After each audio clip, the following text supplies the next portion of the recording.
Bismillahirrahmanirrahim. Alhamdulillahirabbil alamin. Wassalatu wassalamu ala asyrafil wa ala alihi wa ashabihi ajma'in. Yassir wa la tu'assir. Bab mautil faj'ah. Wa bihi qala haddathana Musaddad qala haddathana Yahya an Syu'bah an Mansur an Tamim ibn Salamah أو سعد بن عبيدة عن عبيد بن خالد السلمي رجل من أصحاب النبي صلى الله عليه وسلم قال مرة عن النبي صلى الله عليه وسلم ثم قال مرة عن عبيد قال موت الفجأة أخذة أسف ataupun أخذة أسف أخذة أسف atau أخذة أسف. Itu hadisnya di bawah tajuk ini. Bab mautil faj'ah, mati mendadak. Atau kata mati mengejut, mati tiba-tiba. Musaddad meriwayatkan kepada kami. Siapa kata? Imam Abu Daud. Katanya, yakni kata Musaddad, Yahya meriwayatkan kepada kami daripada Syu'bah, daripada Mansur, daripada Tamim bin Salamah atau Sa'ad bin Ubaidah, daripada Ubaid bin Khalid As-Sulami, seorang sahabat Nabi sallallahu alaihi wasallam. Sesekali dia berkata daripada Nabi sallallahu alaihi wasallam dan sesekali dia berkata daripada Ubaid, katanya. Ini katanya, ini kata Ubaid, atau katanya berdasarkan kalau dia riwayatkan daripada Nabi sallallahu alaihi wasallam, ini kata Nabi sallallahu alaihi wasallam. Mati mendadak adalah tangkapan kemarahan. Mati mendadak adalah tangkapan kemarahan. Saya terjemah kemarahan itu berdasarkan kalau kita baca asaf, asaf. Ini tak boleh dua bagi ni. Sama ada kita baca asif. Kalau baca asif, maknanya Tuhan yang marah. Tuhan yang marah, yang murka. Kalau kita baca asaf, kemarahan. Ini sebagai masdar. Sebagai masdar. Itu asaf. Jadi terjemahan ini berdasarkan asaf. Ada saya buat di bawah tu. Kalau berdasarkan asif macam mana ada di bawah. Baiklah. Kita kembali semula kepada tajuk ni. Babu mautil faj'ah. Dalam setengah-setengah nuskhahnya fuj'ah. Fuja'ah. Macam-macam. Tapi itu saya tidak bincangkan sangatlah. Tidak bincangkan sangat. Kalau kita tengok dalam syarah, boleh tengok di sini, mautil faj'ah. Faj'ah bidhammil fa' wal ma' wal mad. Mana ada dalam setengah-setengah nuskhahnya fuja'ah, begitu, dhammah fa' dan ada hamzah selepas alif. Maknanya bukan di atas alif tu ada hamzah, tidak, tapi hamzah tu selepas alif. Fuja'ah, begitu. Au bi fathil fa' wa iskanil jim bila mad, ataupun dengan fathah fa' dan mematikan jimnya tanpa mat. Tanpa mat tu maksudnya hamzah tu duduk di atas alif lah. Faj'ah, begitu. Seperti yang kita buat dalam nota ni, faj'ah. Kita ambil yang itu. Kalau nak kira fuja'ah pun boleh. Bahkan ada dalam setengah-setengah nuskhahnya begitu. Baik. Apa makna faj'ah atau fuja'ah? Mautil faj'ah itu, yani al-maut baghtah. Mati mengejut. Mati tiba-tiba. Itu maksudnya. Baik, kalau kita tengok di sini contohnya, sama juga. Tadi dia tidak sebut nuskhah kan? tapi dalam kitab ni disebut nuskhah. Ini semua saya tidak bahas, tidak bincang.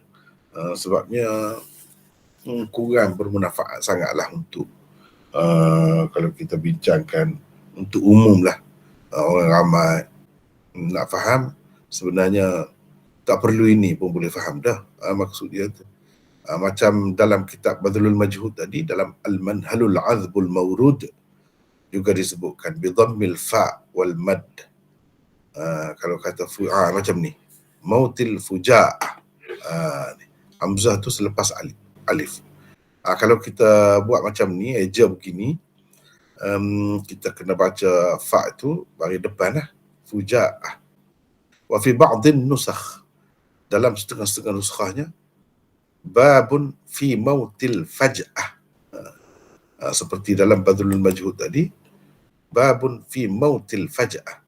Dalam setengah nuskhahnya begitu. Tapi dalam setengah nuskhahnya fuja'ah seperti ini.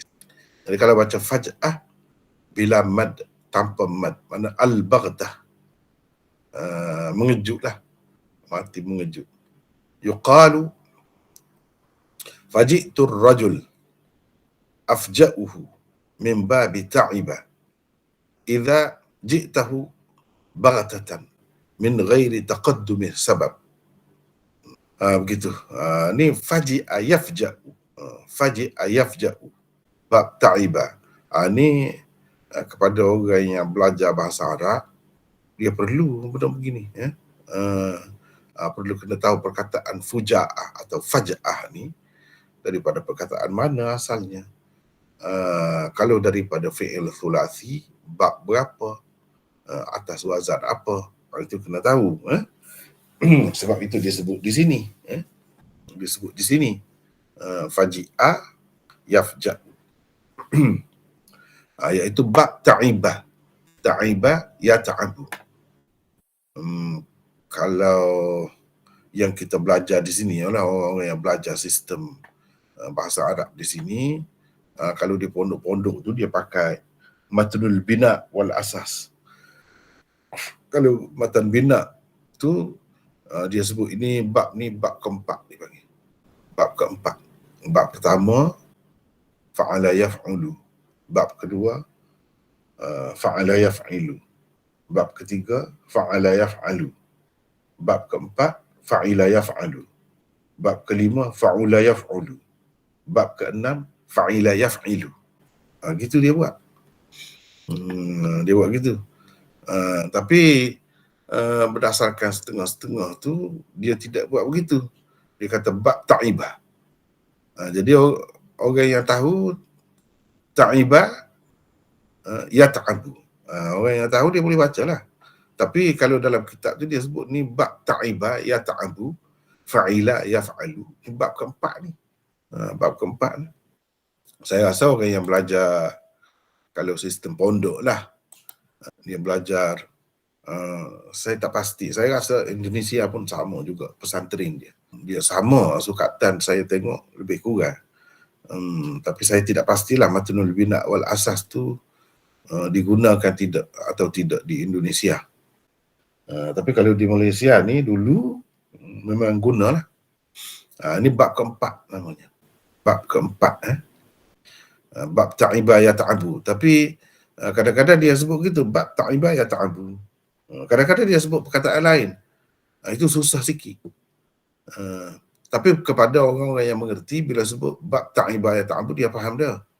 Dia tak akan kata bab ta'ibah ya ta'abu. Dia tak kata begitu. Walaupun bab ketiga tu salah satu khususiyahnya ialah ain fi'il atau lam fi'il dia tu termasuk dalam huruf halq, termasuk dalam huruf halq, dan huruf ain itu termasuk dalam huruf halq. Kalau nak kira berdasarkan kaedah umumnya ta'aba ya ta'abu lah, tapi tidak begitu. Bab ta'iba ya ta'abu. Kepada orang-orang yang mahir dia akan baca begitu. Tapi bab ta'iba ya ta'abu ni bab keberapa? Kalau matnul bina wal asas tu bab keempat. Bab keempat. Kalau dia sebut termasuk dalam bab yang keempat sulasi mujarrad, orang yang belajar cara tu dia faham terus lah.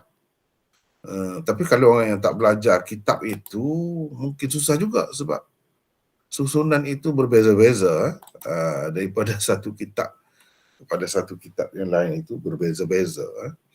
Walismu al-fuja'ah, isimnya ialah fuja'ah dengan dhammah fa dan mad.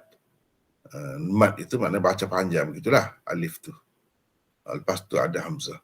Faj'ah bila mad aidan. Faj'ah boleh juga. Fuj'ah pun boleh juga.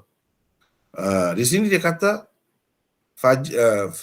faji'ahul amru min babi ta'iba wa nafa'a.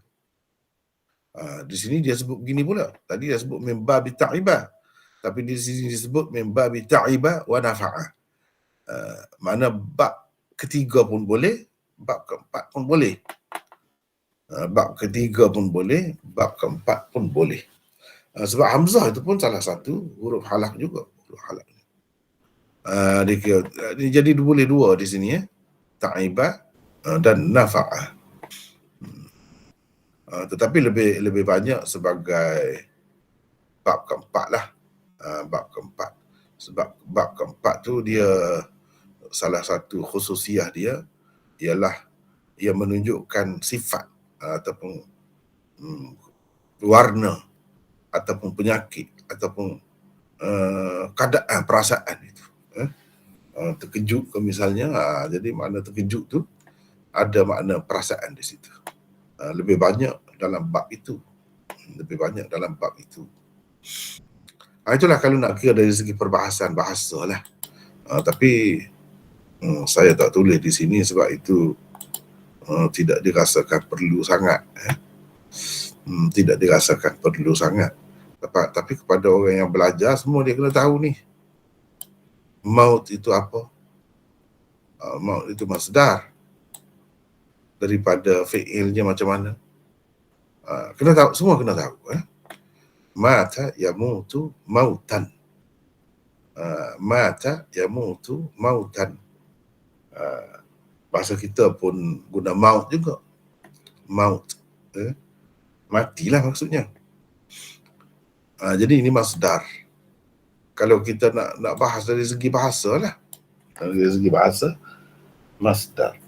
Dan kenapa masdar tu orang panggil masdar? Punca bagi semua perkataan. Sebabnya, ini perbahasan yang tak ada lah, tak ada dalam nota ni. Nak dengar ke tidak perbahasan ni atau nak tinggal saja? Saya nak tanya dulu. Boleh, Maulana. Boleh? Boleh, Maulana. Boleh Maulana, tak ada masalah. Sebab gini takut menjemukan lah. dalam nota tu tak ada, dalam nota tu. Tapi kalau nak ikuti boleh. Begitulah. Misalnya ni maut ini masdar. Daripada mata. Ini mata fi'il yamutu. Ini fi'il mudhari'nya. Yamutu. Jadi mata ni setengah-setengah ulama dia kata ini punca perkataan, semua perkataannya.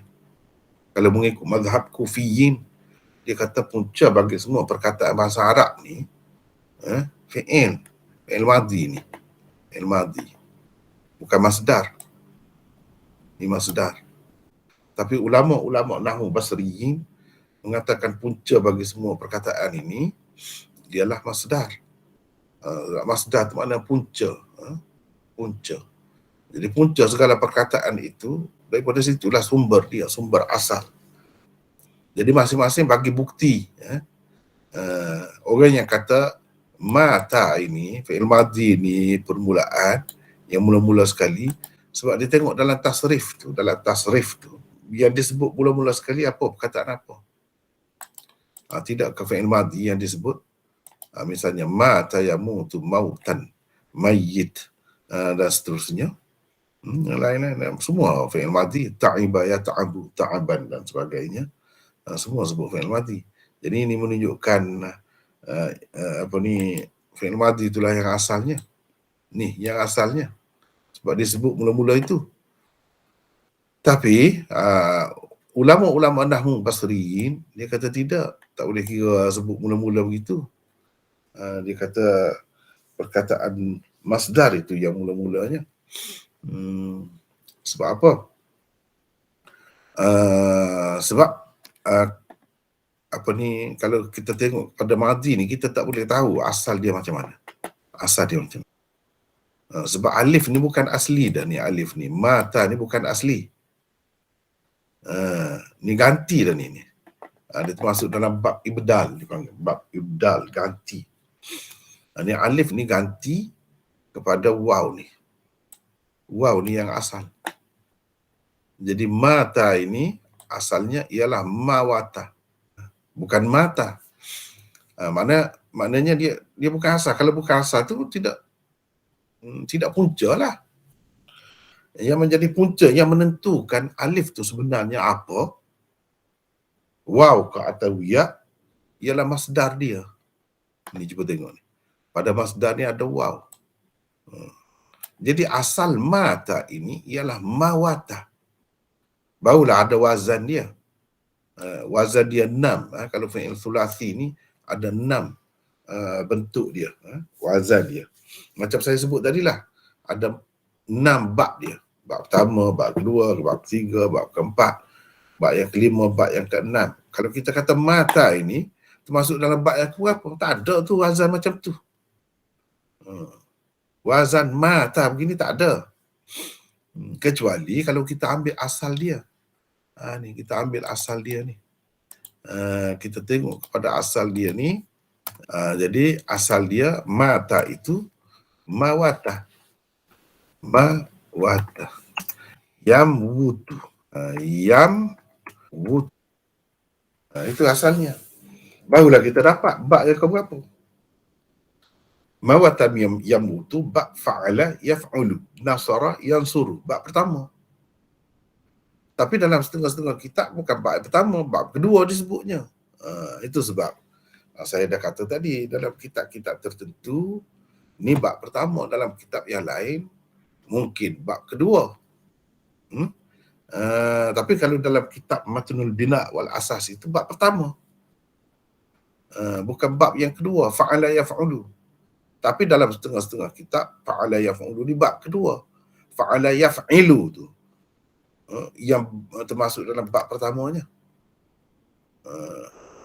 Begitu. Jadi apa hikmatnya? Kenapa dia buat bab pertama, bab kedua ni? Apa tujuannya? Tujuannya begini. Siapa agak tahu di kalangan kita ni? Saya nak tanyalah. Kadang-kadang kita boleh juga main begini kan. Kenapa dia kata ini fa'ala yaf'ulu tu bab dia yang pertama? Sedangkan dalam setengah-setengah kitab, seingat saya dalam Syadal Arf fi fann sarf, dalam ilmu saraf, dia kata bab pertama tu fa'ala yaf'ilu. Siapa boleh sebutkan dengan jelas di kalangan kita malam ni, kenapa orang ni kata ni bab yang pertama, sedangkan dalam kitab lain pula kata yang bab pertama tu sebenarnya adalah bab yang kedua. Apa yang mendorong mereka letakkan wazan ini dalam bab pertama, wazan ini bab yang kedua? Apa? Siapa boleh jawab? Saya buka soalan. Mata, ya mauti ni asal dia mata. Mata ni bukan asal. Asal dia ialah maut, masdar ni. Sebab itu ulama basriyin kata punca bagi segala perkataan ialah masdar. Sebab mata ini bukan asal, bukan bentuk asal. Macam mana kita nak tahu bentuk asal dia? Kita tengok masdar. Masdar dia ada waw. Jadi alif ni asal dia waw. Alif ni ganti kepada waw sebenarnya. Dia mengikut kaedah itulah. Kaedah dalam ilmu saraf tu. I'lal dia tu. I'lal dia. Kemudian di sini ibdal, taharrakatil waw wan fataha ma qablaha qulibat alifan fasara mata. Misalnya disebut begitu. Jadi soalan saya tadi, kenapa ulama-ulama tu berbeza pendapat di situ? Ada orang letakkan fa'ala yaf'ulu tu sebagai bab yang pertama, fi'il thulathi. Ada ulama setengah-setengah kitab tu fa'ala yaf'ulu ni dia letak sebagai bab yang kedua. Siapa boleh jawab? Barulah kita tahu kan bila saya bincang begini jarang-jarang, bukan selalu pun kadang-kadang baru nampak, oh rupanya banyak benda kena tahu. Kadang-kadang tak tahu pun tak apa, kadang-kadang tak boleh kena tahu. Tak boleh kena tahu. Kerana tak tahu tu dia memberi kesan besar. Kadang-kadang. Macam di sini saya nampak tak ada memberi kesan apa. Cumanya sajalah saya nak tanya. Kalau tak boleh saya bagi tahulah. Dengar baik-baik. Dengar Tak baik-baik. belajar Arab, tak tahu. Dan kalau yang belajar pun tidak semua tahu sebenarnya. Kadang-kadang benda-benda yang seni, benda-benda yang halu-halu begitu tu tidak semua tahu. Kalau cuba tanya orang yang belajar pun tidak semua tahu. Begini, cuba dengar baik-baik. Kenapa ada perbezaan di situ di antara ulama ilmu saraf dalam saraf? Ada yang kata fa'ala yaf'ulu tu bab pertama.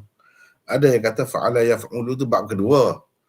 Fa'ala yaf'ilu tu bab yang pertama. Dia kata begitu. Kenapa berlaku begitu? Jawabnya begini bagi orang yang mengatakan fa'ala yaf'ulu tu bab pertama, dia mengisyaratkan kepada fi'il ni dalam bahasa Arab ni, kalau fi'il mujarrad yang paling banyaknya ialah bab fa'ala yaf'ulu. Nombor dua, fa'ala yaf'ilu. Orang yang berpendapat sebaliknya, dia kata yang paling banyak fi'il ni dalam bahasa Arab ialah fa'ala yaf'ilu. Sebab tu dia letak bab yang pertama. Di situ letaknya. Rahsia dia dulu situ. Orang yang mengatakan fa'ala yaf'ulu bab yang pertama, nasara yang suruh, nazara yang zuru dan sebagainya, banyak. Perkataan Arab ni paling banyak bab tu. Dia ada khilaf. Ada juga ulama yang mengatakan tidak. Dia lebih banyak fa'ala yaf'ilu. Daraba yadribu. Dia kata begitu. Itu sebab puncanya. Baik, tak apalah. Di situ kita boleh tengok. Baik, sekarang ni kita tengok di sini. Jadi ni kan kalau kita belajar nahwu tinggi sikit, dia ada ni, dia khilaf ulama ni. Khilaf tu kalau ulama, kumpulan ulama ni Basriyin, Kufiyin. Banyak khilaf dia. Kalau kita belajar kitab nahwu yang rendah-rendah ni, dia tak ada sebut sangat benda-benda begini. Tapi kalau kita mengaji sekurang-kurangnya Ibnu Aqil ke atas, dah sebut. Tapi kalau nak detail lagi, kena pergi lebih jauh lah. Jadi Imam Basriyin siapa? Si bawah itu Imam Basriyin. Kalau Imam Kufiyin itu Kisai itu. Kufiyin. Imam Kufiyin. Kalau dalam bab nahwu lah. Jadi Basriyin kata, pokok Basriyin kata, ni asal perkataan ialah masdar. Sebab apa? Sebab kita tidak dapat tentukan mata ini wazan apa ni? Wazan mana? Sebab tak ada wazan. Kalau 6 bab tu tak ada ni. Fala. Bab fala yafulu tak ada macam tu.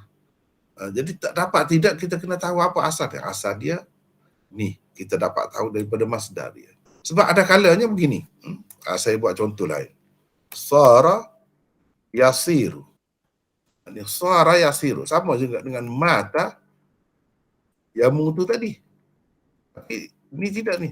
Sara yasiru, tidak yasuru. Tidak yasuru tapi yasiru. Ini kenapa yasiru di sini? Lepas tu sara ni asalnya apa? Asalnya sayran. Sayran. Ini asalnya. Sayran. Sayran. Jadi asalnya sayara. Sayara. Asalnya sayara. Sebab itu yasiru. Ni fa'ala yaf'ilu. Bukan fa'ala yaf'ulu. Tapi kalau mata yamutu ni, mawata yamwutu. Fa'ala yaf'ulu. Bab pertama. Sara yasiru bab kedua. Sebab asal dia sayara yasyiru. Kita tahu mana pula gitu. Yasyiru. Ni yamwutu, tidak yamwitu. Kita tahu macam mana pula. Banyak cerita lah. Maknanya ilmu saraf tu pun kalau kita pergi dalam-dalam banyak lagi. Banyak lagi. Dan benda ni ada kalanya tidak memberi apa-apa kesan kepada sesuatu perbincangan tu, tapi kadang-kadang ia memberi kesan. Besar kesannya. Dengan sebab itu kena tahu. Kena tahu dengan jelas lah. Kemudian macam mana dia jadi mata ni? Ada kaedah dia lah. Ni waw ni mati. Waw ni waw masdar ni mati. Mati. Inilah yang sebenarnya. Kalau waw yang hidup ni tidak sebenar. Sebab waw ni huruf illat dalam bahasa Arab. Kalau bahasa Melayu dipanggil huruf saksi, vowel. Orang Inggeris kata vowel. Ini huruf saksi kita kata. Bahasa Arab dia tidak sebut huruf saksi, dia sebut huruf illat.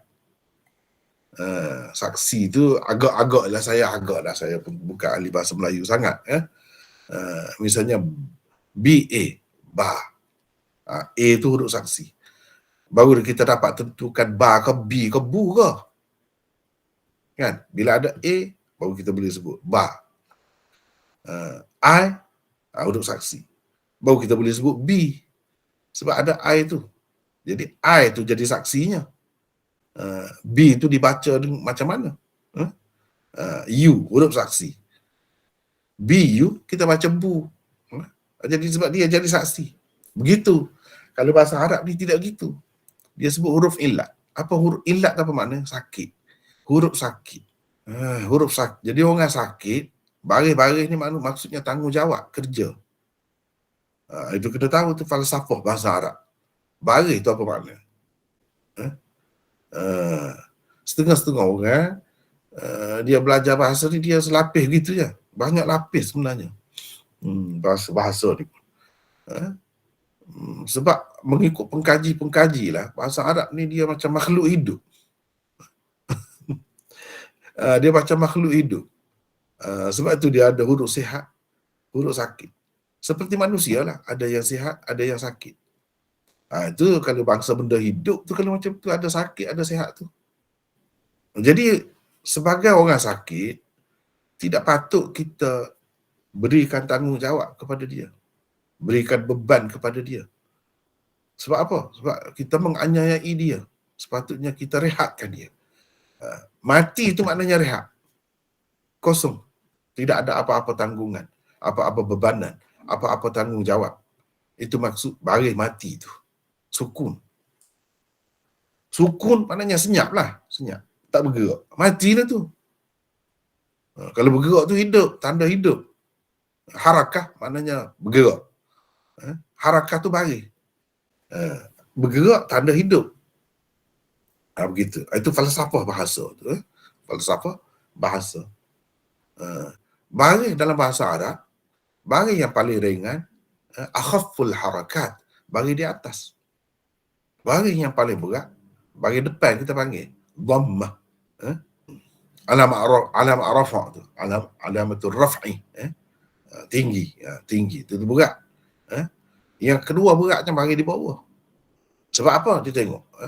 Kalau benda ringan, kita lepaskan dia ke bawah ke naik ke atas. Dia naik ke atas. Kalau kita campak dalam air, sesuatu yang ringan, memang dia terapung-apung. Tapi kalau yang berat, dia turun ke bawah. Itu kasrah. Maknanya, baris di bawah. Beratlah, sebab beratlah. Kalau di depan, berat lagi. Paling berat. Itu falsafah bahasa dia. Maknanya, huruf yang sakit, orang sakit, tidak sesuai kita nak bagi tanggungjawab kepada dia. Ini mawata. Walaupun baris di atas ringan, patutnya kita rehatkan dia. Yang butuh, ni baris depan. Wow ni baris depan, lagi berat. Wow ni orang sakit. Wow ni huruf illat. Illat tu maksudnya huruf sakit lah. Sebab itu dipanggil fi'il mu'tal. Fi'il yang sakit. Mana ada huruf sakit di dalam dia. Jadi bila sakit, kita kena bebaskan dia daripada bebanan ataupun tanggungan. Kalau tidak, berarti kita menganiayai dia. Tidak adil.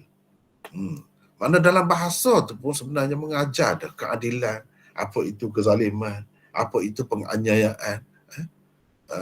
Sebab itulah dalam Quran sebut, wa min ayatihi khalqus samawati wal ard wa ikhtilafu alsinatikum wa alwanikum inna fi dhalika la ayatil lil alimin. Tanda bagi orang-orang yang alim, bagi orang-orang yang mengerti kejadian langit dan bumi dan perbezaan bahasa ni pun tanda adanya Tuhan, kuasanya Tuhan itu. Manusia boleh mengenal Tuhan melalui bahasa pun kalau dia belajar kaji bahasa betul. Terutamanya kalau bahasa Arab. Nampak di situ dia ajar kita tentang keadilan. Tidak adil, kita termasuk dalam orang yang zalim, membebankan orang sakit. Sebab itulah dia ni waw ni dia tukar kepada alif. Sebab katanya kalau kita belajar ilmu i'rab, dia kata bukan? Dia kata macam mana dalam mengilalkan ini fi'il. Mawata taharrakatil waw ni berbaris. Wa fataha ma qablahu. Huruf sebelum dia ni wa fataha ma qablaha. Huruf sebelum dia ni bagi di atas. Maka waw ni ditukarkan dengan alif. Sebab bagi di atas sesuai dengan alif. Kalau kita panjangkan bagi di atas, apa yang akan keluar? Akan keluarnya alif. Jadi itu sebab mawata tu dia jadi mata. Sebab waw tu ditukar kepada alif. Sebab kalau kita kekalkan waw ini, waw tu kena berbaris. Kena berbaris sebab kita nak tahu dia ni bab ke berapa. Bab pertama ke bab kedua ke, kita nak tahu. Kita pergilah kepada asal. Bila kita pergi kepada asal, dia kena ada baris. Bila ada baris, itu bebanan kepada dia. Maka ditukarkan waw itu kepada alif untuk meringankan dia, untuk membebaskan dia daripada kerja tu, daripada bebanan itu ditukarkan dengan alif. Itu sebab jadi begitu. Dan sama juga di sini yamwutu, waw ni ada baris paling berat, baris depan paling berat. Baris depan kita kata. Tinggi nak naik depan, itu nak jadi pemimpin, nak jadi ketua, nak jadi orang lebih mesti payah. Jadi kita kena waw ni taharrakatil waw, huruf sebelum dia huruf sahih. Ni mim ni huruf sihat. Huruf sihat ni kosong. Huruf yang sihat ni tak ada kerja, tak ada bebanan. Sedangkan orang sakit yang ada dekat dia diberikan bebanan. Itu tidak adil. Tidak wajar. Jadi, baris waw ni dipindahkan kepada mim. Mim ni sepatutnya kena tanggung. Waw itu dikosongkan dia daripada baris, maksudnya daripada tanggungjawab, daripada bebanan. Maka jadilah yamu tu. Padahal yamu tu ni, yafulu, tak ada wazan macam tu. Kalau fi'il sulasi tak ada. Ni wazan dia ni. Ni wazan dia. Lepas tu kita tahu macam mana ni ma tayamu tu ni ma watayamu tu. Kita tahu macam mana. Sebab yang paling sesuai dengan waw ialah bagi depan. Cuba tengok. Mu tu kalau tak ada waw, kita panjangkan, dia akan keluar juga waw. Jadi huruf yang paling sesuai dengan baris depan ialah waw. Jadi waw lah di sini. Ini asalnya. Sebab itu baris depan itu baris dia. Cuma ditukarkan diberikan kepada huruf sihat sebelumnya. Ini huruf sahih. Mim tu huruf sahih. Dalam bahasa Arab, huruf ilat ni ada 3 saja. Ada 3 sahaja. Iaitu alif, waw dan ya. Dan yang paling ringan daripadanya alif. Sebab itu ditukarkan dengan alif. Itu mata tu, mawata tu jadi mata. Yamutu ni jadi yamutu. Tapi kita kena tahu semua ni. Sayamu tu ni, yamu tu. Macam ni. Sara yasiru. Macam mana kita tahu yasiru? Yaf'ilu. Fa'ala yaf'ilu. Ni bab kedua. Kenapa kita tidak kata bab yang pertama? Sebab dia ya ni. Ya ni yang sesuai dengan dia ialah bagi di bawah. Cuba tengok di sini. Sak dia bagi di bawah. Asal dia yasyiru. Ya tu berbaris. Dan dia ia sakit. Jadi baris dia tu sepatutnya diberikan kepada sak lah. Sak tu sihat. Sebab dia jadi yasiru. Jadi asal dia yasiru.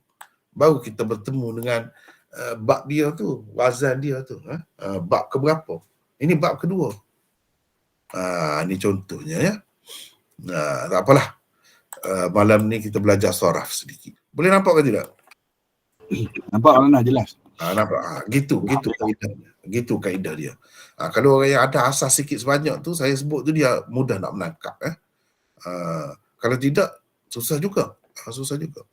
Jadi bab mautil faj'ah. Itu sebenarnya tak ada kena-mengena lah di sini. Tapi setengah-setengah tempat tu memang kena tahu. Dan ia memberi kesan. Kalau di sini tak ada kesan apa-apa. Bab mautil faj'ah. Faj'ah. Atau fuja'ah tadi. Kalau kita tengok dua kitab saja tu pun berbeza dah. Cuba kita tengok di sini. Ini fuja'ah. Kalau tengok Badlul Majhud, faj'ah. Berbeza.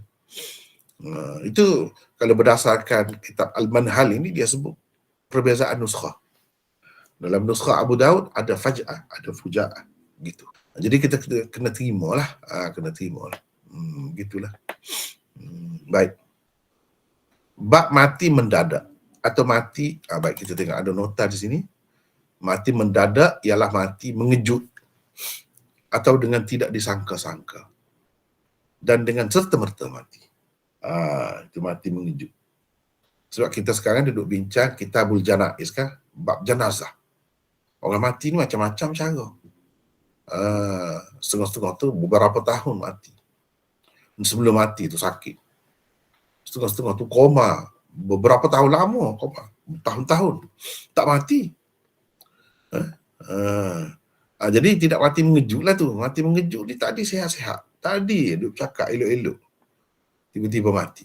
Ia boleh jadi berlaku kerana serangan penyakit jantung. Boleh jadi. Terbunuh. Kira-kiranya segar-segar lah dia tu, sihat-sihat. Tiba-tiba mati. Itu mati mengejut juga. Berlaku kemalangan yang teruk. Aksiden yang teruk. Itu menyebabkan mati mengejut juga. Luahlah. Mati mengejut tu macam-macam sebabnya. Dan lain-lain. Mati secara tiba-tiba begitu tidak memberi peluang dan kesempatan kepada seseorang untuk bertaubat, berwasiat, atau terhapus sedikit sebanyak dosa-dosanya dengan sebab penyakit yang dialaminya sebelum meninggal dunia. Jadi sakit itu ada faedah juga. Bagi kita orang Islam lah. Seperti dalam hadis yang lain Nabi SAW sebut orang Islam ni memang istimewa. Sakit pun ada kelebihan juga. Sihat pun ada kelebihan juga. Apa kelebihan sakitnya? Walaupun kita tidak disuruh cari, kita diminta supaya berlindung kepada Allah daripada terkena apa-apa penyakit. Kita diarahkan oleh Nabi SAW supaya menyelamatkan diri daripada penyakit, supaya lari dan sebagainya.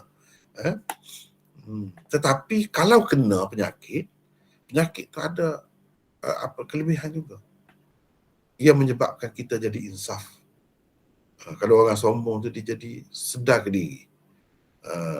Baru dia tahu dia kuat macam mana pun, orang yang kuat macam mana, bangga dengan kekuatan dia akan merasa ketika-ketika tu dia tak boleh nak lawan selemah-lemah manusia.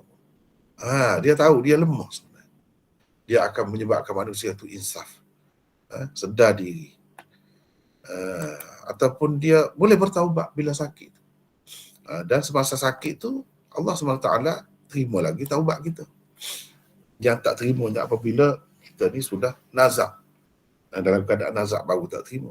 Sebelum itu diterima. Itu faedahnya. Jadi bersih kita. Sebab itu Nabi SAW dalam satu hadis dia kata tahur. InsyaAllah. Tahur.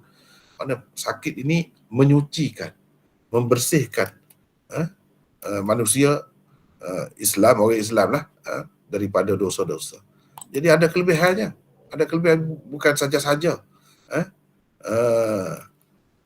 Bukan saja-saja. Walaupun kita terseksa lah, penat lah, tapi Allah SWT bagi balasan, pahala kepada kita. Kalau ada dosa, dia hapuskan dosa kita. Mungkin kita boleh berwasiat, sedangkan kalau kita tidak berwasiat, banyaklah perkara yang kita nak, tapi orang tak tahu apa kehendak kita. Kita mati secara mendadak. Kalau kita ni orang biasa, mungkin tak ada guna mana wasiat tu dalam Quran pun ada sebut. Kutiba alaikum itulah bila nak mati tu Allah SWT kata kena wasiat. In taraka khairanil wasiyah. In taraka khairan al wasiyah. Jika dia ada nak meninggalkan harta benda, berwasiat. Diwajibkan. Diwajibkan wasiat itu. Sebab apa? Takut orang tak tahulah kita nak bagi kepada siapa harta kita tu. Itu wasiat tu. Selepas kita mati. Itu wasiat. Banyaklah faedah wasiat tu. Ada satu bab yang berasingan pula cerita tentang wasiat itu. Atau kalau ada dosa sedikit sebanyak, terhapus dosa tu dengan sebab penyakit. Ataupun kalau tak ada dosa lah, katakanlah dia orang yang baik, bagus, betul, tak ada dosa, Allah SWT bagi pahala kepada dia, menaikkan darjat dia. Jadi sakit tu tetap mendatangkan faedah. Tiba-tiba kalau mati secara mengejutkan, tak sempat buat semua tu. Mungkin tengah leka. Kalau tak sempat buat semua tu, boleh tahan lagi. Tengah leka, tengah buat maksiat. Dan adanya mati mengejut ini juga sebagai peringatan daripada Allah SWT. Supaya kita jangan leka. Kita dah tengok sendiri dah tu. Orang tu sihat-sihat mati. Tengah buat maksiat. Takutlah. Jadi takut. Manusia jadi takut nak buat maksiat. Nak buat salah. Buat dosa. Sebab apa? Mana tahu takut dia mati. Mati dalam keadaan tu teruk. Dalam hadis ada sebut manusia ni mati, dia akan bangkit dalam keadaan dia mati tu macam mana. Jadi ini semua ni tarhib, menakutkan kepada orang yang beriman, menakutkan. Orang kafir, dia tak ada semua tu benda tu. Ataupun orang yang tidak taat kepada Allah, tak ada dalam perhitungan dia. Sedangkan tak kira siapa pun boleh mati dalam keadaan tu. Teruklah kalau mati dalam keadaan tu. Kalau tengah buat dosa besar, bayangkan. Sedangkan kita dengar, selalu juga dengar, tengah-tengah buat maksiat, tengah-tengah berzina, mati di situ. Tak teruk kalau macam tu. Jadi ini semua sebagai peringatan. Allah SWT buat macam-macam. Orang mati mengejut, orang mati sakit lama. Yang mati sakit lama tu, sehingga kita terfikir, teruk juga kalau mati sakit lama. Betul-betul menyusahkan orang. Kadang-kadang orang yang sakit tu dia pun menangis. Tak boleh nak kawal perasaan. Sebab apa? Dia kesian kepada isteri dia. Duduk basuh berok dia. Kan? Kenapalah dia ni macam ni? Semua tu pengajaran kepada kita manusia yang hidup ni. Tak kira mati mengejut ke, mati lama ke, sebelum mati tu sakit. Semua tu memberi keinsafan. Kalau orang yang nak memikir, dia dapat fikirlah. Dia dapat fikir. Setengah-setengah tu dia kata dia tak mahu mati susah-susah, menyusahkan orang. Allah SWT bagi. Salah seorangnya abang saya sendiri. Dia selalu minta doa. Dia kata, kalau dia mati, minta Allah SWT ambil dia dengan mudah. Dengan senang mati. Dia tak perlu sakit-sakit lama, menyusah kata dia. Menyusahkan orang. Dia dah tengok dah. Susah. Seksa lah macam-macam. Dia mati tengah-tengah duduk cakap dengan isteri dia. Mati. Sebab tu kata dia macam-macam orang mati ni. Dan kita boleh berdoa. Kita nak mati macam mana? Boleh. Cuma minta yang baik-baik lah. Minta yang baik-baik. Macam-macam. Orang minta panjang umur pun ada macam-macam. Panjang umur belum tentu juga. Lagi baiknya. Kalau nyanyuk, dia tak fikir dah nyanyuk. Panjang umur, murah rezeki. tu bagi saya pendek tu cara fikir begitu tu. Dia kena fikir panjang sikit. Panjang umur, murah rezeki. Rezeki banyak, kaya dia. Tapi anak-anak duduk berkelahi. Oh, ayah ya berhartawan saat ni sakit jiwa di situ. Saya terseksa, sedih tengok anak-anak. Sebab dia berdoa macam tu, panjang umur, murah rezeki. Lepas tu, kalau kita sakit, macam mana? Bahkan itu pula menjadi bawa bencana, malapetaka kepada keluarga. Anak-anak dia berebut harta, berkelahi, balah pula masa muka dengan satu sama lain tu. Yang ayah ni yang duduk terkebel-kebel ni sedih, terseksa sebelum mati. Kecewa dia dengan anak-anak dia. Macam-macam cerita dalam dunia. Sebab itu mintalah yang baik-baik. Mintalah yang baik-baik. Boleh minta begitu pun boleh. Semua boleh minta. Panjang umur pun boleh. Murah rezeki pun boleh. Tapi dalam keadaan aman damai. Dalam keadaan aman damai. Bahagia. Dalam keadaan diredai Allah. Gitu. Kena ada begitu. Jangan minta panjang umur, murah rezeki saja. Jangan. Allah SWT boleh bagi. Macam mana-mana pun. Tapi mintalah yang selamat tu. Yang selamat. Manusia yang mati mendadak itu mungkin matinya dalam keadaan sedang melakukan kebaikan. Mungkin juga dalam keadaan ia sedang melakukan kejahatan dan maksiat atau maksiat. Kesimpulannya ialah ia datang tanpa amaran terlebih dahulu. Itu maksudnya mati mendadak ni, mati mengejut ni. Dari satu segi, kalau orang yang baik, baguslah. Tak ada menyusah dah. Orang yang hidup tak ada penat-penat banyak. Kena habis duit banyak. Berapa ramai orang yang kalau dia ada harta banyak, habis harta. Kerana nak berubat. Kerana nak berubat. Apalah maknanya begini. Kalau murah rezeki, banyak duit, boleh buat itu, boleh buat ini, seronok, sedap, dapat menikmati macam-macam makanan lagi. Ni tidak, duduk menikmati ubat macam-macam. Ubat tu pula macam-macam. Yang menyeksakan tu pun ada juga. Kena macam-macam lah. Kemo lah. Kena macam-macam kan. Sekali kena tu, sampai botak kepala. Yang cantik selama ni, rambut tu cantik, rambut tu. Duduk tilik rambut tiap-tiap hari. Bangga dengan, tak ada dah semua tu. Muka yang putih, yang cantik, tak ada dah semua. Jadi hitam. Jadi kena tu. Begitulah, semua ni peringatan daripada Allah untuk kita. Kita macam mana-mana pun kena ingatkan dia. Itu maksudnya. Imam Abu Daud kata Musaddad bin Musarhad. Padahal kalau tak berbual begini pun dah tahu dah Musaddad ni ya adanya. Musaddad bin Musarhad. Imam Bukhari pun meriwayatkan daripada dia juga. Guru Imam Bukhari juga. Jadi banyaklah riwayat dia dalam Sunan Abi Daud, dalam lain-lain ni. Tak perlu dah sebut tentang dia ni. Katanya Yahya, maksudnya di sini Yahya bin Sa'id Al-Qattan. Imamul Jarh wa Ta'dil. Imam Jarh dan Ta'dil. Dalam ilmu rijal ni, salah seorang imam, tokoh besar. Meriwayatkan kepada kami daripada Syu'bah. Ni Amirul Mukminin fil hadis. Syu'bah bin Al-Hajjaj. Ni perawi-perawi yang kuat-kuat semua. Daripada Mansur bin Al-Mu'tamir. Daripada Tamim bin Salamah. Kita berjumpa dengan perawi baru. Tamim bin Salamah. Siapa dia ni? 1, 3, 3. As-Sulami Al-Kufi, Ibnu Ma'in dan An-Nasai mengatakan dia perawi thiqah. Dia mempunyai beberapa hadis. Kadang-kadang seseorang perawi itu tidak banyak hadis dia, beberapa saja. Orang nak dapat hadis tu, ulama-ulama hadis ni bincang sama dia, kamu tak dapat hadis ni, pergi berjumpa dengan dia. Padahal dia tu ada 10 aja hadis. Zaman dulu ketika orang duduk kumpul hadis ni, orang yang ada 10 hadis pun dicari. Menjadi tempat tumpuan pengkaji hadis. Dia kata hadis ni kita tidak bertemu kecuali dengan dia. Kamu pun kalau nak dapat, dia nasihat kawan dia, pergi bertemu dia.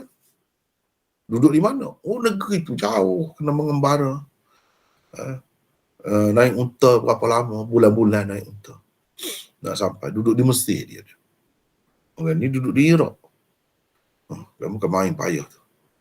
Sebab tu kita kena mengenal jasa ulama-ulama hadis ni. Yang kumpulkan hadis tu bukan senang. Bukan senang. Kadang-kadang seseorang perawi tu hanya ada 2 je saja hadis dia. Tapi 2 pun hadis dia sahih. Dia orang bagus. Gitu. Jadi yang duduk jauh tu macam mana nak dapat hadis tu? Kadang-kadang dia dapat ada hadis tu melalui orang lain. Tapi dia tempat ambilan orang tu ada lagi. Dia nak bertemu sendiri dengan orang tu. Itu pun dia terpaksa kena pergi lah. Susah juga. Ulama-ulama rijal lah. Sebab tu dia tak sempat ada buat kerja lain. Itu saja kerja dia pun penat dah. Tak ada. Sebab tu kadang-kadang ulama-ulama rijal kita tak bertemu dia lain. Kita bertemu dia di situ. Tapi dia memang tokoh lah. Dia akui lah dia. Ibnu Hibban juga menyebutnya sebagai perawi thiqah. Hadisnya diriwayatkan oleh Bukhari, Muslim, Abu Daud, Nasai dan Ibnu Majah. Tetapi Bukhari meriwayatkan secara ta'liq sahaja daripadanya. Riwayat dia ni bukan riwayat musnad di dalam Sahih Bukhari. Tidak. Tetapi riwayat secara ta'liq sahaja. Ada maksud tu kalau Imam Bukhari ambil riwayat dia begitu tu. Mana dia tidak menepati syarat Bukhari. Tapi tidak semestinya dia perawi dhaif, tak mesti. Gitu. Al-Fallas berkata, Tamim meninggal dunia pada tahun 100 Hijrah. 100 Hijrah. Baik. Tamim bin Salamah. Atau, jadi Mansur bin Al-Mu'tamir ni meriwayatkan hadis daripada Tamim bin Salamah atau Sa'ad bin Ubadah. Sa'ad bin Ubaidah. Siapa pula Sa'ad bin Ubaidah ni? Siapa nak baca? Silakan baca. Saya dah baca banyak lah. Siapa nak baca? Silakan. Dia baca mana? Silakan Soleh. Sa'ad, macam 1, 3, 4 tadi. Sa'ad bin Ubaidah As-Sulami Al-Kufi. Abu Dhamrah adalah kunyahnya. Dia menantu Ubaid bin Khalid. Ibnu Ma'in dan An-Nasai mengatakan dia thiqah. Abu Hatim berkata dia berfahaman Khawarij tetapi kemudian meninggalkan fahaman itu. Hadisnya boleh ditulis. Ibn Sa'ad berkata dia perawi thiqah yang banyak meriwayatkan hadis. Al-Ijli berkata dia seorang tabi'i yang thiqah. Ibn Hibban juga menyebutkannya sebagai thiqah. Riwayatnya terdapat di dalam ke-6 kitab utama hadis. Perkataan Aw sebelumnya memberi erti syak. Perawi yang syak tentang 2 nama itu ialah Syu'bah. Syak perawi di sini tidak menjejaskan hadis kerana kedua-dua perawi itu, yakni Tamim bin Salamah dan Sa'ad bin Ubaidah thiqah. Jadi walaupun ada syak, siapa yang syak di sini? Yang meriwayatkan daripada 2 orang ni Mansur bin Al-Mu'tamir ini. Daripada Tamim bin Salamah atau Sa'ad bin Ubaidah. Siapa yang syak ni? Mansur ke? Dah. Perawi di bawah dia lagi. Ni Syu'bah ni. Syu'bah yang syak di sini. Syu'bah syak. Mansur ni meriwayatkan daripada Tamim bin Salamah ke atau Sa'ad bin Ubaidah. Salah seorang ni lah. Tak lari daripada 2 orang ni. Jadi dia syak. Guru dia yang di Mansur ni meriwayatkan daripada Tamim bin Salamah ke ataupun daripada Sa'ad bin Ubaidah. Salah seorang lah. Bukan dia meriwayatkan daripada 2-2, tidak. Daripada salah seorang. Tapi antara 2 ni lah. Yang syak ni Syu'bah, bukan Mansur. Mansur tidak syak. Mansur telah meriwayatkan kepada Syu'bah sama ada daripada Tamim bin Salamah atau Sa'ad bin Ubaidah. Sebab Mansur ni diambil daripada kedua-duanya. Syu'bah ni yang keliru. Padahal dia ni Amirul Mukminin. Amirul Mukminin fil hadis. Mana Amirul Mukminin pun kadang-kadang syak, ni manusia. Saleh. Syu'bah dia hebat macam mana. Amirul Mukminin seperti Imam Bukhari lah. Beberapa orang yang disebut sebagai Amirul Mukminin, dia ni salah seorang. Amirul Mukminin pun syak juga. Tapi bagus dia tu. Kalau dia tak berapa ingat kan, antara 2 dia tersebut. Dia tak kisah kan nak kata apa pun kat dia. Hafiz apa macam ni, boleh terlupa ni Hafiz. Hafiz pun orang juga. Dia boleh keliru, boleh terlupa. Ketika fikiran dia segar, dia ingat. Nampak? Tadi saya ni Hafiz juga. Kutiba alaikum idza hadara ahadakumul maut in taraka khairan lil wasiyatu lil walidaini wal aqrabin. Kan? Tadi saya tak berapa ingat tadi. Saya tu gagak-gagak tadi. Yang ingatnya in taraka khairan lil wasiyah. Sekarang ni saya ingat. Begitulah juga Hafiz hadis pun. Ada ketika dia ingat, ada ketika dia tak ingat. Tapi amanah dia tu ketika dia meriwayatkan hadis ini kepada perawi di bawah dia sebut atau ikutlah orang nak kata apa pun. Tapi kepada orang yang mengerti, dia tetap akan kata Hafiz juga. Walaupun ada ketikanya dia terlupa. Gitu Tidaklah dia apa Hafiz tu. Dia perli pula, dia menganjing pula kawan tu. Hafiz apa? Aku dengar dia tak ingat. Dia macam-macam lain. Itu orang yang tak reti.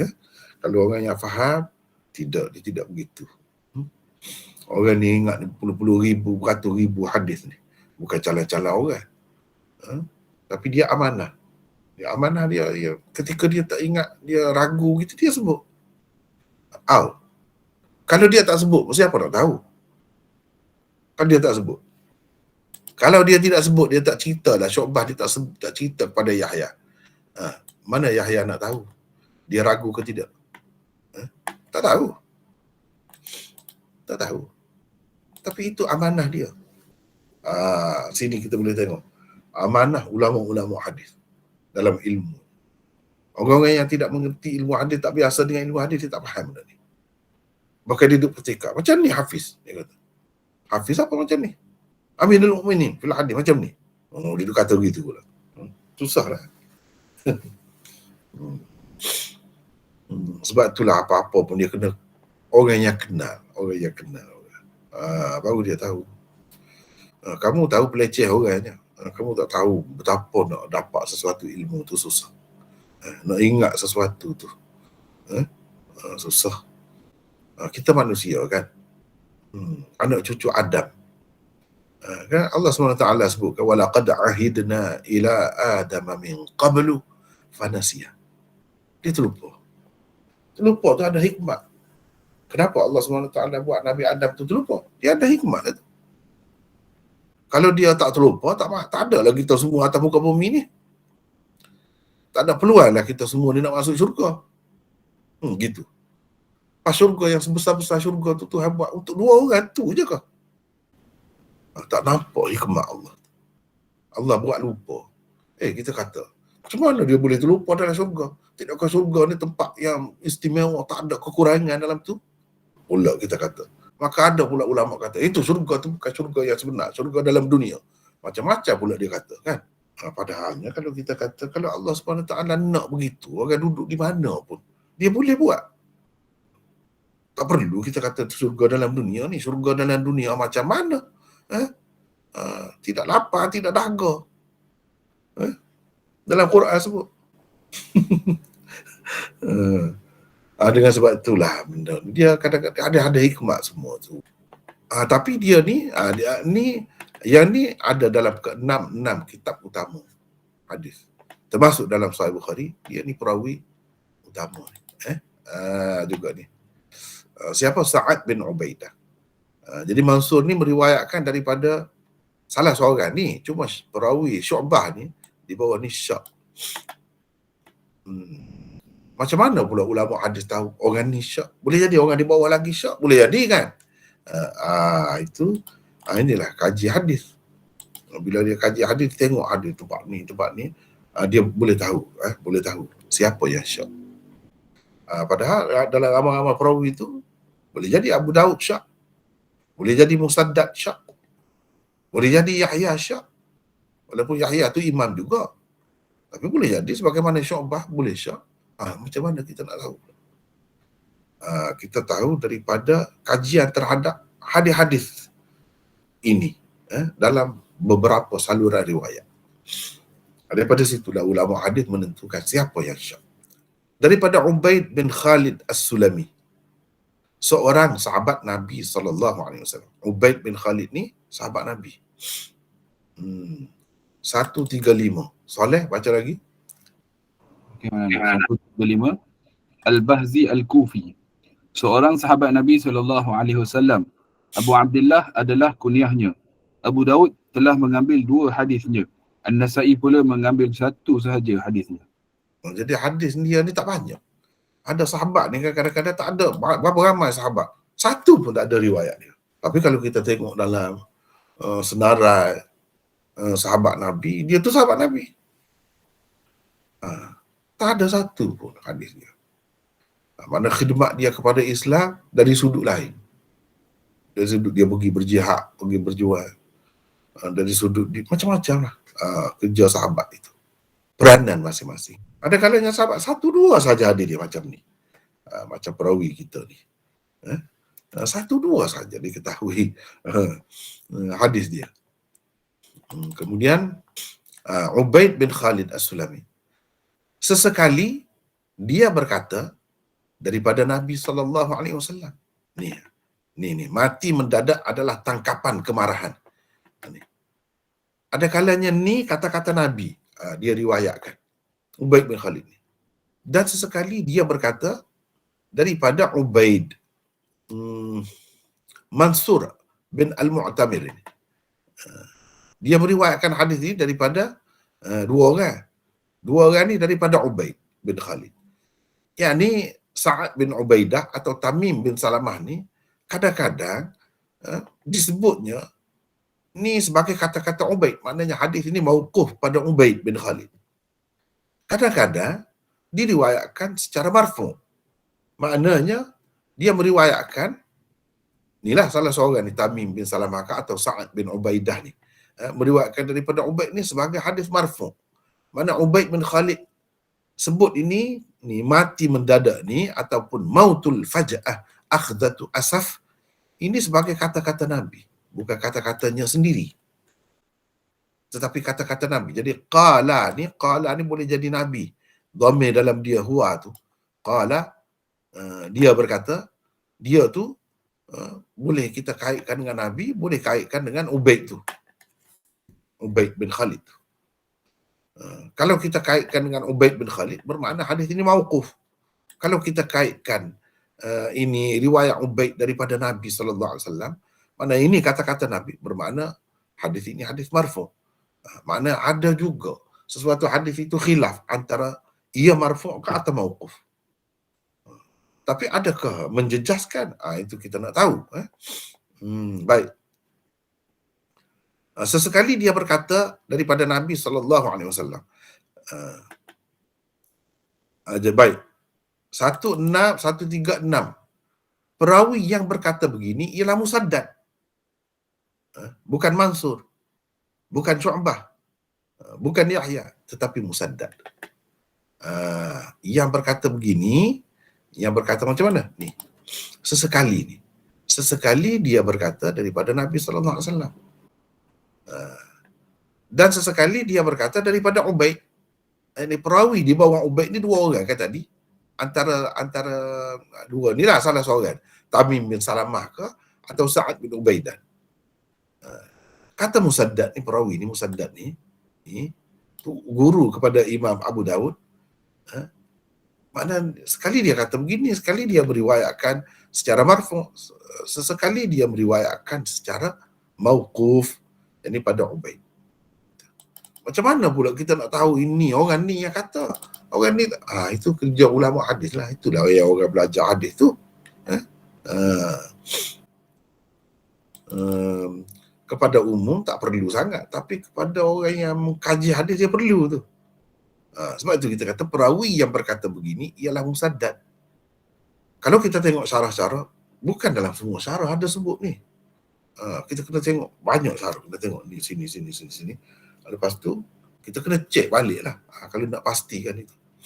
Maksud Musaddad ialah sesekali Ubaid bin Khalid meriwayatkannya secara marfu'. Sesekali pula dia meriwayatkannya secara mauquf. Maksudnya mana dia kata ini sebagai kata-kata dia lah. Tidak dikaitkan dengan Nabi SAW. Ataupun maksudnya bukan Ubaid bin Khalid tu, perawi di bawah dia lagi. Perawi di bawah dia tadi 2 orang tadi. Salah satu daripada 2 tu. Gitu. Dikaitkan dengan 2 orang tu. Bukan dengan Ubaid bin Khalid. Adapun Ubaid bin Khalid ni tak ada apa, dia hanya cerita, dia kata itulah. Dia kata apa ni? Mautul faj'ah akhdatu asaf. Ni dia kata.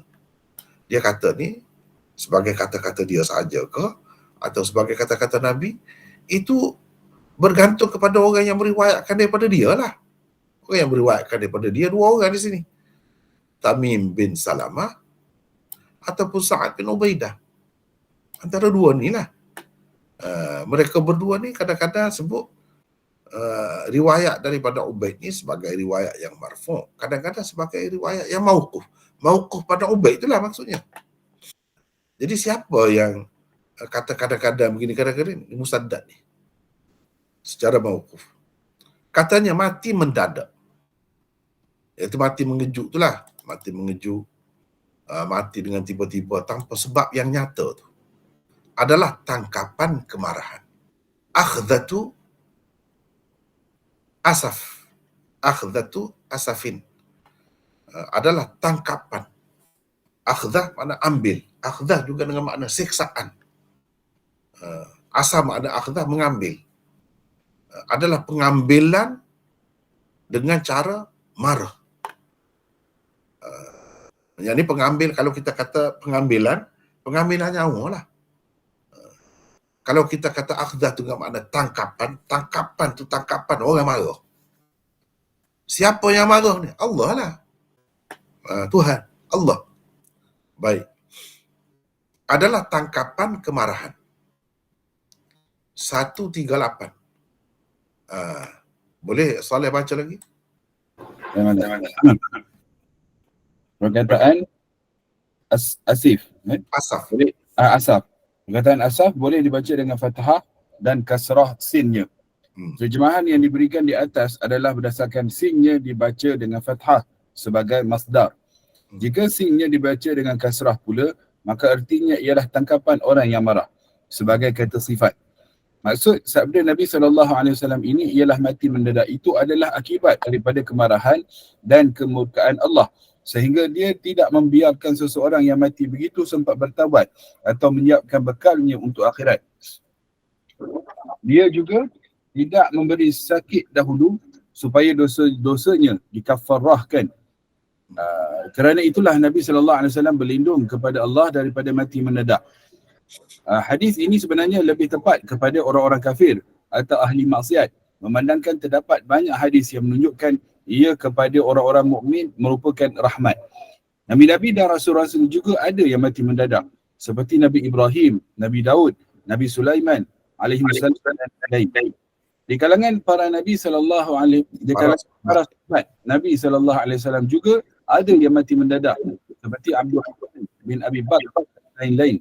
Hadis ke-1111 di bawah bab selepas ini juga menunjukkan 7 macam orang-orang yang beriman yang mati secara mendadak itu disebutkan sebagai orang-orang yang mati syahid juga, dan itu adalah kelebihan untuk mereka, bukan kehinaan. Jadi itu berkait dengan orang Islam lah, berkait dengan orang yang beriman. Jadi ini menunjukkan orang yang beriman itu tidak begini.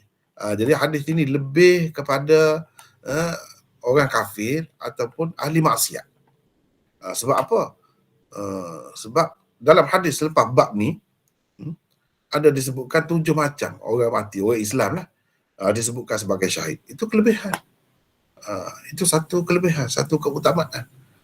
Dan tentu sekali tidak disebutkan sebagai akhdatu asif atau akhdatu asaf, pengambilan dengan cara marah. Bukan bermakna Allah marah kepada orang-orang yang dikatakan syahid mati kerana wabak, mati kerana ditimpa bangunan runtuh dan sebagainya, mati ketika bersalin ataupun mengandung, itu tentu sekali tidak termasuk dalam ni. Mereka tu tidak. Sebab itu kita kata ini khusus kepada orang-orang yang memang layaklah mendapat hukuman ataupun siksaan daripada Allah dengan cara begitu. Teruskan Saleh. Okay.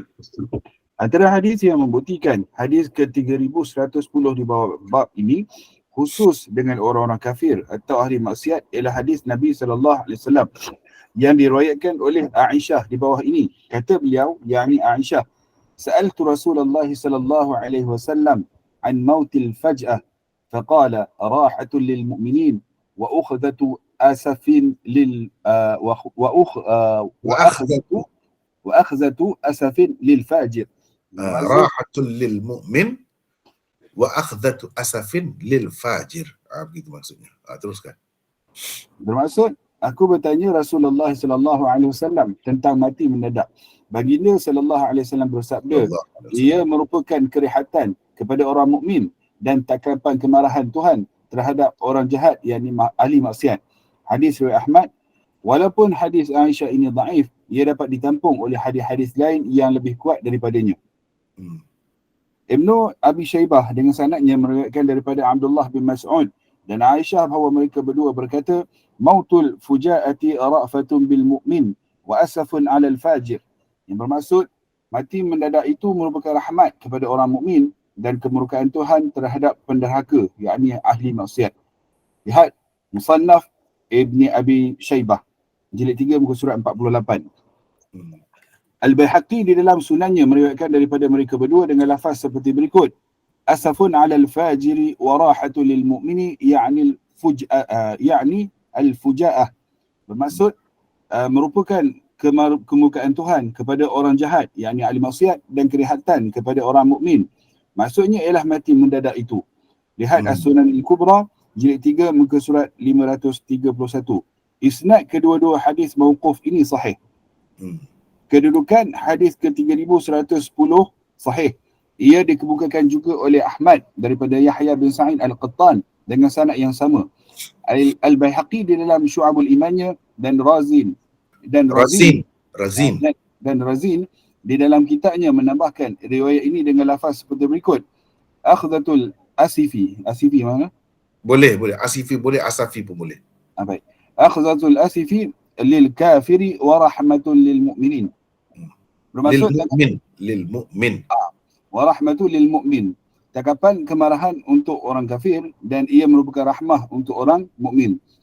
Al-Muziri di dalam ikhtisar Sunan berkata, hadis Ubay ini perawi-perawinya thiqat. Riwayat mauqufnya tidak menjejaskannya kerana perkara seumpama ini di luar dari jangkauan akal manusia. Apalagi ia juga diriwayatkan oleh perawi secara musnad dan marfu' pada ketika yang lain. Hafiz Ibn Hajar mensahihkan isnadnya di dalam kitabnya Takhrij Ahadith Mukhtasar Ibn al-Hajib jilid 1 muka surat 317. Jadi hadis yang kita baca ini sahih. Kalau ada hadis Musnad Ahmad riwayat Aisyah itu dhaif, ia dapat ditampung sebab banyak lagi riwayat yang sahih, sama ada yang marfu' ataupun yang mauquf pada sahabat tu yang saya sebut ini dua sahaja, iaitu riwayat Ibnu Mas'ud dan riwayat Aisyah. Sedangkan banyak lagi riwayat yang lain. Walaupun banyak daripadanya dhaif, tapi ia dapat ditampung oleh yang sahih.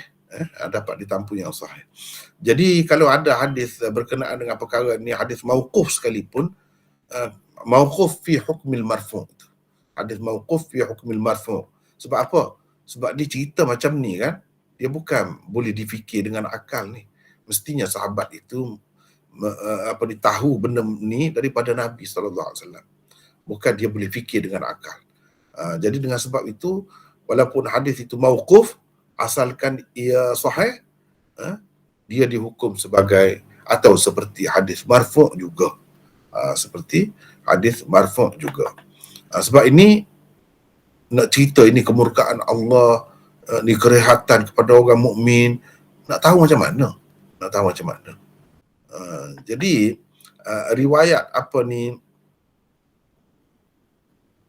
Baihaqi dan Ibnu Abi Shaybah ni, Baihaqi dan Razi ni, Ini sebagai tambahan menambahkan riwayat ini dengan lafaz. Riwayat ini itu maksudnya riwayat di atas tu lah. Riwayat yang kita baca ni. Jadi maknanya sebelum kata begitu, dia sebut gini. Mautul faj'ah akhdatu asafin. Kalau kita baca asaf lah. Kalau kita baca asifin pun boleh. Selepas itu, dalam riwayat Baihaqi dengan tambahan begini. Ni. Asafun alal fajir wa rahatun lil mu'min. Maksudnya al-fuja'ah tu. Mautul fuja'ah itu. Asafun alal fajir wa rahatun lil mu'min. Itu maksudnya. Tambahan tu tambahan ini. Maknanya yang asas tadi tu begitu juga. Tapi dengan ada tambahan. Ini orang panggil ziyadah. Ziyadatul ziyadatul thiqah maqbulah. Tambahan perawi yang thiqah boleh diterima. Sebab ia lebih menjelaskan lagi riwayat asal itu. Riwayat asal itu mana? Inilah yang dalam Abu Daud ini. Setakat ini saja. Mautul faj'ah akhdatu asaf. Seolah-olahnya semua orang yang mati secara mengejut itu diambil nyawanya oleh Tuhan dalam keadaan marah. Jadi macam mana Nabi-Nabi itu? Rasul-rasul yang mati mengejut tu, dan sahabat-sahabat Nabi, bukan seorang dua yang mati secara mengejut tu. Adakah Allah SWT ambil nyawa mereka dengan mengejut, dengan marah juga? Jadi dengan adanya tambahan seperti ini, ia menjelaskan lagi maksud hadis sekadar yang disebutkan oleh Abu Daud itu. Jadi maksud ambil dengan keras, dengan marah tu, iaitu ambil nyawa orang fajir atau orang kafir. Adapun orang mukmin tidak. Nyawanya diambil dalam keadaan merehatkannya, dalam keadaan rahmat kepada dia, sebab habis dah kesusahan dunia ni. Dia dah dapat ganjaran dah apa-apa yang dia buat semasa hidup di dunia ni. Tak ada dah kena sembahyang, kena puasa, kena begitu begini, macam-macam tanggungjawab, tak ada dah.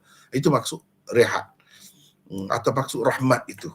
Rahmat itu dah dapat dah pahala dia bila dia mati. Jadi ini sebab apa? Kita tak boleh pakai zahir dia tu, kita kena takwil ataupun kita kena kata ini untuk orang kafir, sebab kalau tidak ia bercanggah dengan sekian banyak, dengan kenyataan, iaitu rasul-rasul dan nabi-nabi ada juga mati mengejut.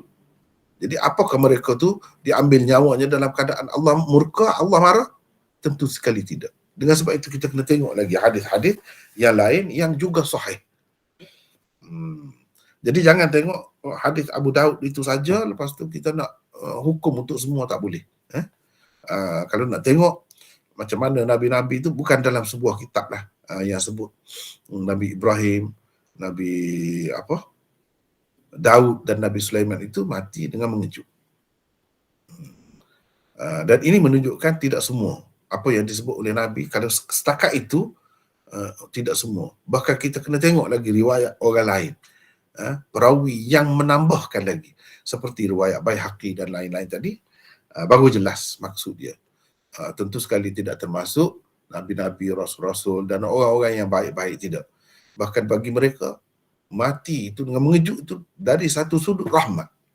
Sebab apa? Sebab tidak menyusahkan orang dan melepaskan dia daripada, kalau bayangkan kalau kena sakit lama misalnya, seksa lah. Betul lah hapus dosa pun, tapi dia tak ada dosa dah. Dosa dia boleh dihapuskan dengan sebab-sebab lain. Tak perlu sakit dah dia. Dari satu segi rehat, rahmah. Jadi kita ni orang Islam ni ikut mana-mana pun kan, itu satu kelebihan. Kelebihan rahmat Allah SWT. Kena faham begitulah hadis ini. Jadi saya nampak sekadar itulah dulu untuk malam ni ya. Wallahu a'lam. Wa akhiru da'wana alhamdulillah rabbil alamin. Ada apa-apa kemusykilan? Mungkin satu dua boleh. Assalamualaikum. Waalaikumsalam warahmatullahi. Ya. Arsyad. Nak tanya pasal hadis Aisyah tu, yang dikatakan daif tu, dan ditampung oleh hadis-hadis yang lebih sahih. So, saya cuma nak tahu yang ditampung tu yang dipanggil syawahid ke ataupun mutaba'ah? Itu saja Maulana. Terima kasih. Kalau kita kata mutaba'ah, boleh juga. Sebab hadis Aisyah yang diriwayatkan oleh Ibnu Abi Syaibah itu daripada Aisyah juga. Itu sahih. Kalau kita nak kata syawahid pun boleh juga. Riwayat Ibn Mas'ud dan riwayat Ubaid tadi tu. Ubaid bin Khalid tu sahabat Nabi juga tu. Itu dapat menampung lah. Macam tu orang kata hadis itu dhaif. Tapi dalam istilah yang lain kita boleh kata juga sahih li ghairi. Sahih juga. Hadis Aisyah tu sahih juga. Tapi sahih bukan kerana sanad dia sendiri, kerana sanad yang lain. Misalnya sanad Abu Daud ni, sanad Baihaqi, sanad Ibnu Abi Syaibah, itu boleh. Jadi istilah tu macam-macam boleh guna lah. Sebab apa? Kalau kata dhaif tu sanad dia tu. Walaupun dalam Musnad Ahmad ada, kalau kita tengok Musnad Ahmad yang ada sekarang ni kan, yang 50 jilid lebih tu, dengan tahqiq, dengan takhrij hadis dia tu, dalam tu boleh tengok lah ulama-ulama kita bincang kenapa ia jadi dhaif tu. Dan dhaif yang seperti ini tanpa kita melihat kepada perawi-perawi dia tu lah dipanggil dhaif yang ringan. Sebab apa? Sebab ada riwayat-riwayat yang lain yang menyokongnya. Dan ada pula kenyataan-kenyataan, misalnya Nabi-Nabi mati mengejut juga, orang-orang soleh berapa ramai mati dalam keadaan mengejut juga. Adakah mereka itu dimurkai Allah? Dia begitulah. Jadi kalau kita terima zahir dia tu bercanggah. Jadi kita kena terima ini dhaif ringan. Orang panggil dhaif ringan. Kita boleh pakai lagi yang dhaif ringan macam ni. Tapi orang yang belajar hadis tu dia kena tahulah hakikat sebenarnya sanad ini, sanad riwayat Ahmad itu dhaif ke sahih? Jawabnya dhaif. Jadi dhaif yang seperti ini satunya kita dapat pengajaran apa? Dhaif ringan. Yang kedua, ia kalau dilihat dari sudut yang lain boleh juga kita kata sahih li ghairi. Dhaif yang macam ni, sahih li ghairi. Boleh juga. Kalau tengok kepada sanad dia sendiri tidak sahih. Tapi kalau tengok kepada sanad yang lain sahih. Jadi itu maksud sahih li ghairi. Kalau tak ada kita berhenti setakat itulah dulu untuk malam ni. Wallahu a'lam. Assalamualaikum warahmatullahi wabarakatuh.